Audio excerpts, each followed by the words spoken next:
अस्सलाम वालेकुम एवरीवन। कैसे हैं आप सब लोग। मैं हूं मिसेस आमना आफिया।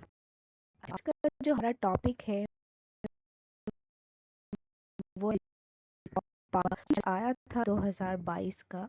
तो आज हम उसके लिए जा रहे हैं। उम्मीद है कि आपको वीडियो पसंद आएगी। अगर आपको वीडियो पसंद आती है तो प्लीज़ मेरे चैनल को सब्सक्राइब कीजिए और शेयर कीजिए। अच्छा, लेट स्टार्ट करते हैं हम लोग अपना क्वेश्चन। क्वेश्चन है हमारा 10 कॉलम वर्कशीट का, ठीक है, जिसके अंदर आपको स्क्रीन पे ये क्वेश्चन शो हो रहा होगा। टाइटल हमारे पास है 1,30,000 से डेबिट।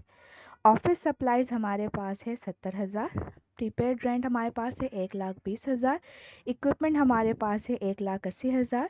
एडवर्टाइजिंग एक्सपेंस हमारे पास है 80,000। सैलरीज एक्सपेंस हमारे पास है 1,00,000। अलाउंस फॉर डेप्रिसिएशन हमारे पास है 50,000। आहत्स कैपिटल 180 है और कमीशन इनकम हमारे पास है 450। ये तो हो गया हमारा ट्रायल बैलेंस, ठीक है। अब हमारे पास जो डेटा फॉर एडजस्टमेंट है वो यहाँ गिवन है। हमने इसको, जो हमारे पास ट्रायल बैलेंस था, बेसिकली मैं आप लोगों को पहले दिखा देती हूँ कि इसका इसका पैटर्न किस तरह से हम 10 कॉलम वर्कशीट को मैनेज करते हैं। तो आप पहले इसको देख लीजिए। हमारे पास 10 कॉलम वर्कशीट में ये हमारे पास होते हैं अकाउंट ऑफ टाइटल। फिर उसके बाद जो नेक्स्ट कॉलम हमारे पास होता है वो ट्रायल बैलेंस का होता है। फिर जो सेकंड कॉलम हमारे पास होता है वो है ट्रायल क्लोजिंग बैलेंस का होता है। थर्ड कॉलम हमारे पास का होता है और फोर्थ कॉलम हमारे पास इनकम स्टेटमेंट और जो फिफ्थ कॉलम हमारे पास है बैलेंस शीट। अब दोनों में ही डेबिट क्रेडिट मौजूद है। दो हमारे पास अकाउंट्स मौजूद हैं, ठीक है, डेबिट एंड क्रेडिट रिकॉर्ड। तो यहाँ पर फिर ये 5 और ये इसके दो दो हमारे पास जो है वो हेड होते हैं, डेबिट एंड क्रेडिट। तो इस तरह से ये 10 कॉलम वर्कशीट बन जाती है। हमने सबसे पहले क्या किया, जो हमें डेटा गिवन था ट्रायल बैलेंस का, हमने जस्ट उसको कॉपी पेस्ट करना है। हमने इसको कॉपी पेस्ट किया, हमने उसका टोटल निकाल लिया और ये हमारे पास आ गया 680,000। दोनों साइड्स इक्वल है, it means that question proper है। अच्छा, अब हम जाते हैं डेटा एडजस्टमेंट की तरफ, जिसमें हमें बहुत सारी जो है वो क्वेरीज दी हुई हैं, एंट्रीज हैं। अब हमने उनको जो है सेट करना है। पहले जो हमारे पास एंट्री है, कमीशन रिसीवेबल अमाउंटेड टू ₹50,000। हमारा जो है वो कमीशन रिसीवेबल हुआ है, हमारा कमीशन रिसीवेबल है 50,000। ऑब्वियसली के एक मिनट, अब आएंगे यहाँ से नीचे टोटल से। यहाँ पर हम अपना जो हम एडजस्टिंग एंट्रीज है हम इसको मेंटेन करेंगे, ठीक है। अब जो इसकी एंट्री बनेगी वो हमारे पास क्या बनेगी, commission receivable debit, commission income credit. As we know that कि जब रिसीवेबल बढ़ता है, कमीशन रिसीवेबल भी बढ़ता है, तो हमारी इनकम भी बढ़ेगी, ठीक है, जो हमें अभी रिसीव नहीं हुई है। तो हम क्या करेंगे, हमारे पास यहाँ हम ऊपर जाएंगे अकाउंट टाइटल में, क्या हमारे पास कमीशन रिसीवेबल का अकाउंट टाइटल मौजूद है? नहीं, हमारे पास यहाँ कोई अकाउंट टाइटल मौजूद नहीं है। तो हम इसको क्या करेंगे, यहाँ पर इस अकाउंट को हम क्या करेंगे, इस हेड ऑफ अकाउंट को हम क्या कर लेंगे, यहाँ पर क्रिएट कर लेंगे। हम यहाँ पर लिखेंगे कमीशन रिसीवेबल। कमीशन रिसीवेबल क्या हो जाएगा हमारे पास, डेबिट हो जाएगा। और डेबिट में कितना अमाउंट बताया इन्होंने हमें, अमाउंट है 50,000 से। तो ये हमारे पास आ गया अमाउंट 50,000। लेकिन सॉरी, यहाँ पर नहीं रखेंगे हम, इसको रखेंगे हम ट्रायल क्लोजिंग बैलेंस में। 50,000 क्या हो गया, हमारा डेबिट हो गया।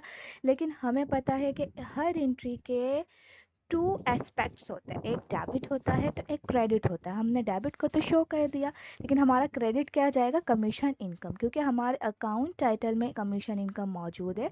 तो इसलिए हम इसको दोबारा से क्रिएट नहीं करेंगे, बल्कि हम क्या करेंगे, कमीशन इनकम को हम ट्रायल क्लोजिंग बैलेंस के अंदर क्या कर देंगे, क्रेडिट कर देंगे। और अमाउंट क्या आएगा, 50,000। 20,000 से। Is that clear? ये हमारी एक एंट्री क्या हो गई है, बन गई। ठीक है, अब हम जाते हैं नेक्स्ट पे। अब नेक्स्ट हमारे पास है अनअर्न्ड कमीशन अमाउंटेड टू ₹20,000। हमारे पास अनअर्न्ड कमीशन जो है वो बन गया है 20,000 का। अब हमने इसको कैसे मेंटेन करना है? अब हम जाएंगे और हम देखेंगे क्या हमारे पास अनअर्न्ड कमीशन का कोई अकाउंट मौजूद है। नहीं, हमारे पास कोई मौजूद नहीं है। लेकिन जब अनअर्न्ड हो गई तो यकीनन हमारे इनकम क्या हो गई है, कम हो गई। जब भी इनकम कम होती है तो हम कहाँ रिकॉर्ड करते हैं, उसको डेबिट में रिकॉर्ड करते हैं। इसलिए हम क्या कर देंगे, कमीशन इनकम को हम डेबिट कर देंगे। यहाँ पर आके हम क्या कर देंगे, इसको 20,000 से डेबिट कर देंगे। लेकिन क्रेडिट कौन जाएगा, हमारे पास unearned commission, un sorry unearned commission. Unearned commission हमारे पास क्या हो जाएगा, क्रेडिट हो जाएगा। और कितने अमाउंट से, 20,000 से। Is that clear? अब हम बढ़ते हैं नेक्स्ट। अब हमारे पास है outstanding advertising expense. Outstanding as we know that के अक्रूड हो गया, पेबल हो गया हमारे ऊपर। तो इसकी एक सिंपल सी एंट्री बनेगी और वो है advertising expense debit and advertising payable credit. ठीक है, अब हम इसको मेंटेन कर लेते हैं। अब हम अपने पास जो है अपने सॉल्यूशन की तरफ जाके देखते हैं क्या हमारे पास एडवर्टाइजिंग कुछ है। हमारे पास एडवर्टाइजिंग एक्सपेंस का भी कुछ नहीं है, सॉरी है, एडवर्टाइजिंग एक्सपेंस हमारे पास यहाँ पर मौजूद है। इसका मतलब हमें अकाउंट क्रिएट करने की ज़रूरत नहीं पड़ेगी। हम यहाँ पर क्या कर लेंगे, इस अमाउंट को यहाँ पर रिकॉर्ड कर लेंगे। और लेकिन हमारे पास एंट्री क्या बनी थी, advertising expense debit and advertising payable credit. Advertising payable का हमारे पास क्योंकि अकाउंट मौजूद नहीं है तो हम इसका टाइटल क्या कर लेते हैं, यहाँ पर क्रिएट कर लेते हैं एडवर्टाइजिंग पेबल। ठीक है, अच्छा अमाउंट कितना था, अमाउंट है 20,000 ये भी। ठीक है, हम इसको मेंटेन कर लेते हैं अपने पास 20,000। हमारे पास यहाँ पर एडवर्टाइजिंग एक्सपेंस क्या है, यहाँ पर डेबिट है 20,000 से। और यहाँ पर एडवर्टाइजिंग पेबल क्या हो जाएगा, क्रेडिट हो जाएगा कितने से, 20,000 से। ठीक है, अब हम बढ़ते हैं नेक्स्ट। ठीक है, अब हमारे पास है office supplies on hand. On hand अब हमारे पास ऑफिस सप्लाईज कितना बचा है, 40,000। अब हम अपने डेटा की तरफ आते हैं। ऑफिस सप्लाईज हमारे पास था 70,000 का। ठीक है, लेकिन हमारे पास कितना है, 40,000 का। तो 30,000 का क्या हो गया, हमारा खर्चा हो गया। तो एंट्री क्या बनेगी, office supplies expense debit and office supplies क्या हो जाएगा, क्रेडिट। क्योंकि हमारे पास ऑफिस सप्लाईज एक्सपेंस का हमारे पास हेड मौजूद नहीं है तो अब हम उसको क्या कर लेते हैं, पहले क्रिएट कर लेते हैं। अब हम यहाँ क्या लिखेंगे, office supplies expense. Office supplies expense क्या हो गया, डेबिट कर देंगे हम इसको कितने से, 40,000 से। ठीक है, लेकिन ऑफिस सप्लाईज हमारे पास यहाँ पर क्या हो जाएगा, क्रेडिट हो जाएगा कितने से, 40,000 से। नेक्स्ट हम देखते हैं हमारे पास क्या आ रही है, प्रीपेड रेंट एक्सपायर्ड। जो हमारा प्रीपेड रेंट था वो एक्सपायर्ड हो गया है 70,000 से। अब हम अपने क्वेश्चन की तरफ आके देखते हैं हमारे पास क्या था, प्रीपेड प्रीपेड रेंट। हमारे पास प्रीपेड रेंट था 1,20,000 का, ढांचा हो गया है 70,000 से। तो हमारे पास प्रीपेड रेंट एक्सपायर्ड हो गया है 70 से, मतलब हमारा एक्सपेंस हो गया है 70,000 से। तो अब हम यहाँ क्या लिखेंगे, rent expense debit, rent expense debit करेंगे हम। ठीक है, कितने से हुआ, 70,000 से। और यहाँ पर प्रीपेड रेंट हमारा क्या हो जाएगा, क्रेडिट हो जाएगा कितने से, 70,000 से। ठीक है, अब हम चलते हैं नेक्स्ट की तरफ। Depreciation expense ₹40,000 on equipment. जो डेप्रिसिएशन एक्सपेंस है वो हमारे पास आया है 40,000 का। एम आई राइट? एक बार फिर चेक कर लेते हैं। 40,000 का, ठीक है। अब हाँ करते हैं, यहाँ पर हमारे पास एंट्री होती है depreciation expense debit, allowance for depreciation credit. हमारे पास अलाउंस फॉर डेप्रिसिएशन का अकाउंट मौजूद है, लेकिन हमारे पास डेप्रिसिएशन एक्सपेंस का अकाउंट मौजूद नहीं है। तो हम वहाँ क्या कर लेते हैं, उसको क्रिएट कर लेते हैं।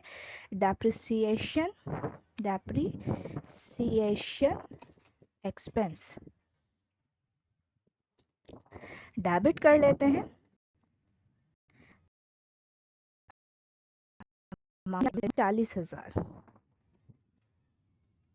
और जो हमारा अलाउंस फॉर डेप्रिसिएशन है वो कितना है, क्रेडिट हो जाएगा कितने से, 40,000 से। ओके, नेक्स्ट एंट्री की तरफ हम मूव करते हैं। Salaries were prepaid to the extent of ₹10,000। अब जो हमारी सैलरीज है वो क्या हो गई है, प्रीपेड हो गई है, कितने से, 10,000 से। अब हम देखते हैं अपने क्वेश्चन में कि हमारे पास सैलरीज क्या थी, सैलरीज एक्सपेंस थे। अब हमारा प्रीपेड हो गया है, तो सैलरीज एक्सपेंस क्या हो गया, हमारा कम हो गया। तो हमारा डेबिट कौन जाएगा, प्रीपेड सैलरीज। प्रीपेड सैलरीज हमारा क्या हो जाएगा, डेबिट हो जाएगा कितने से, 10,000 से।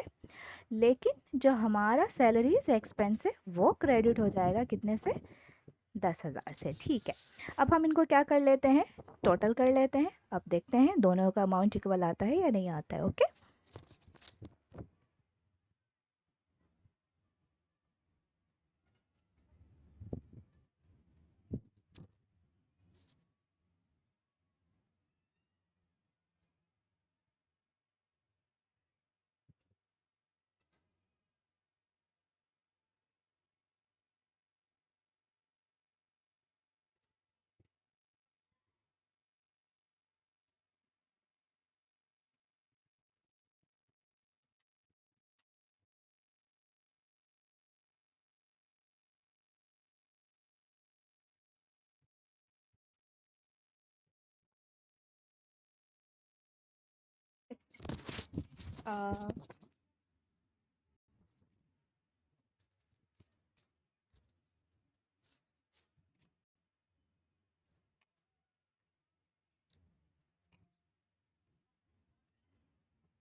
ठीक है, हमने यहाँ तक इसको कर लिया है। अब हम आगे की वर्किंग देखते हैं कि आगे हमने क्या करना है। ठीक है,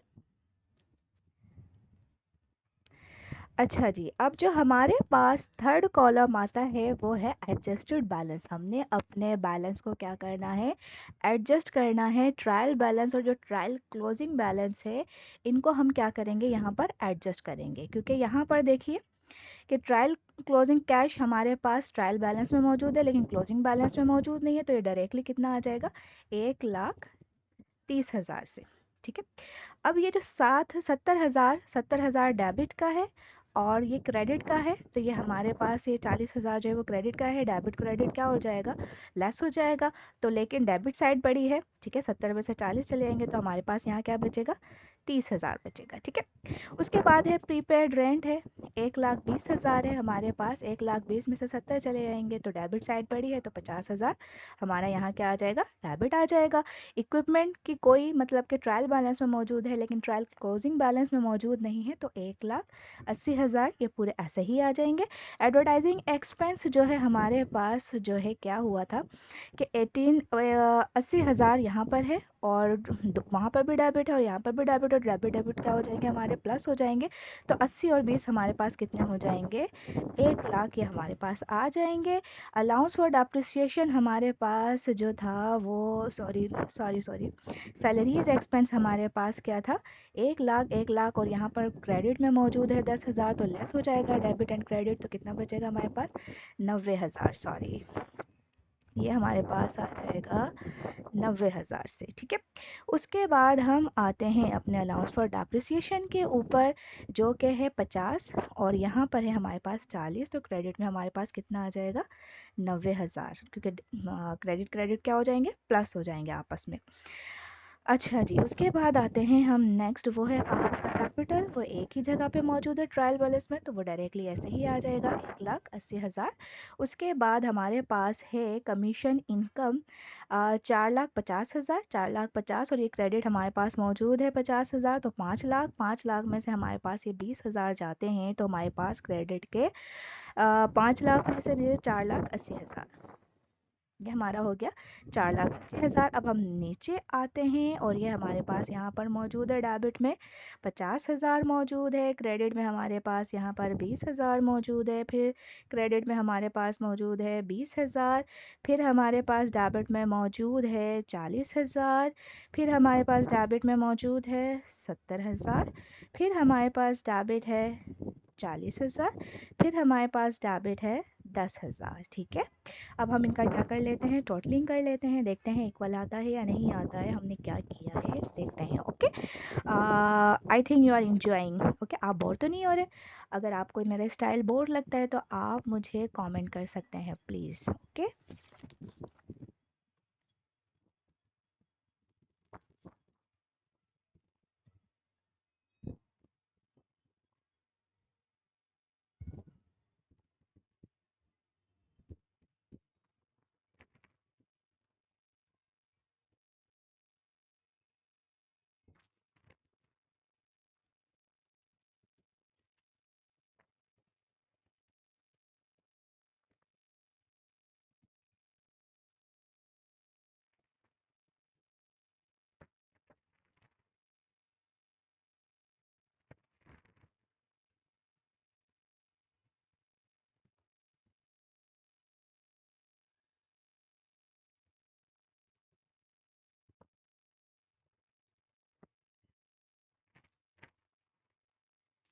ओके गाइस, तो ये हमारे टोटल आ गए हैं 7,90,000। अब हम जाते हैं अपने इम्पोर्टेंट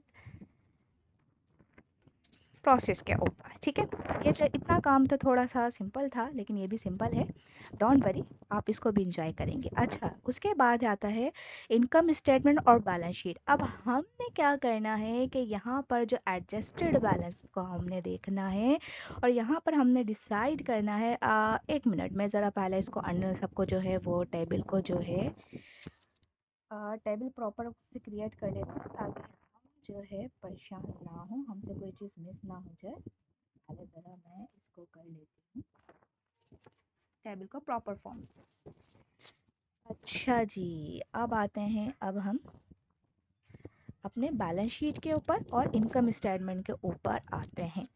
अच्छा, कैश की वह जगह जो है, हम इनकम स्टेटमेंट में कैश को कभी भी रिकॉर्ड नहीं करते, तो वो कैश की वैल्यू कहाँ आ जाएगी, बैलेंस शीट में डेबिट पे 1,30,000 से। ठीक है, उसके बाद ऑफिस सप्लाईज का अमाउंट भी यहाँ पर डेबिट में है। ऑफिस सप्लाईज को भी हम कहाँ रिकॉर्ड करते हैं, बैलेंस शीट में, और उसका अमाउंट है कितना, 30,000। ठीक है, उसके बाद आते हैं हम प्रीपेड रेंट। प्रीपेड रेंट हमारे पास कितना है, 50,000 है, और उसको भी हम कहाँ रिकॉर्ड करते हैं, बैलेंस शीट में, तो उसको भी हमने बैलेंस शीट के डेबिट में उसको हमने रिकॉर्ड कर लिया। उसके बाद है इक्विपमेंट। इक्विपमेंट हमारे पास कितने का है, 1,80,000, और उसको भी हम कहाँ रिकॉर्ड करते हैं, बैलेंस शीट के अंदर। उसके बाद है एडवर्टाइजिंग एक्सपेंस। जब बात आ जाती है एक्सपेंस की, तो बैलेंस शीट में तो हम इसको रिकॉर्ड नहीं करते, हम उसको रिकॉर्ड करते हैं इनकम स्टेटमेंट में। एग्जैक्टली, हम उसको कहाँ रिकॉर्ड करते हैं, इनकम स्टेटमेंट में, और उसका अमाउंट हमारे पास है 1,00,000। ठीक है, अच्छा, उसके बाद आते हैं नेक्स्ट, हमारे पास है सैलरीज एक्सपेंस। सैलरीज एक्सपेंस को भी हम इनकम स्टेटमेंट में रिकॉर्ड करेंगे, और वो हमारे पास है 90,000 से। अलाउंस फॉर डेप्रिसिएशन, डेप्रिसिएशन को हम हमेशा बैलेंस शीट के क्रेडिट में रिकॉर्ड करेंगे, और वो हमारे पास कितना है, 90,000 से। अच्छा जी, उसके बाद आ जाता है हमारे पास आहत का कैपिटल। कैपिटल को भी हम बैलेंस शीट में रिकॉर्ड करेंगे, और वो कितना है, 1,80,000। उसके बाद आता है हमारे पास कमीशन इनकम, जो कि हमारे पास कितना है, 4,80,000, वो भी हमारे पास जाएगा बैलेंस शीट में। कमीशन इनकम जो हमारे पास है, sorry sorry sorry sorry, commission income हमारे पास इनकम स्टेटमेंट में जाएगा क्रेडिट के अंदर, और वो हमारे पास कितना है, 4,80,000 से। ठीक है, उसके बाद ये आते हैं नीचे कमीशन रिसीवेबल, जो कि कितना है 50,000, और वो बैलेंस शीट में जाएगा, हमारे डेबिट के अंदर जाएगा। उसके बाद है अनअर्न्ड कमीशन, हमारे पास बैलेंस शीट के क्रेडिट में जाएगा, और वो अमाउंट है 20,000 से। उसके बाद आता है एडवर्टाइजिंग पेबल, वो भी बैलेंस शीट में जाएगा 20,000 का, उस वो भी अमाउंट है हमारे पास। उसके बाद है ऑफिस सप्लाईज एक्सपेंस, एक्सपेंस की बात आ रही है तो इनकम स्टेटमेंट के डेबिट में जाएगा, और वो अमाउंट हमारे पास होगा 40,000 से। उसके बाद हम आगे आते हैं ऑफिस सप्लाईज रेंट एक्सपेंस, हमारे पास मौजूद है कितने का, 70,000 का, वो भी हमारे पास आएगा इनकम स्टेटमेंट के अंदर। डेप्रिसिएशन एक्सपेंस है, वो भी हमारे पास आएगा इनकम स्टेटमेंट के डेबिट के अंदर। और प्रीपेड सैलरीज है तो वो हमारा जाएगा बैलेंस शीट के डेबिट के अंदर, ठीक है, 10,000 से। अच्छा जी, अब आते हैं इम्पोर्टेंट काम की तरह, हम इनका टोटल निकालते हैं, देखते हैं कि क्या होता है। Okay, let's see.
Okay viewers, हमने ये क्या किया, यहाँ पर हमने बैलेंस शीट के डेबिट को हमने जो है टोटल करके देखा, और यहाँ पर हमने इसके क्रेडिट को टोटल करके देखा है। इसके अलावा अभी तक हमने ऐसा कुछ भी नहीं किया है, जस्ट हम टोटलिंग कर रहे हैं, ठीक है। अच्छा, अब ये हमारे पास आ रहा है 4,50,000 से। अब हम देखते हैं डेबिट साइड क्या क्या आता है, ठीक है।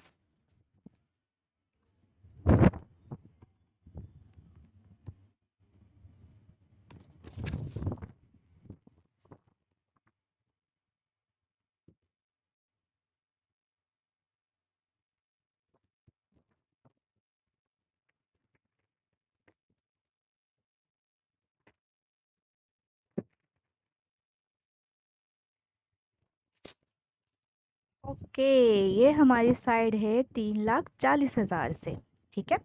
अब हम देखते हैं इसका डिफरेंस कितना आ रहा है और इसका डिफरेंस कितना आ रहा है। ओके,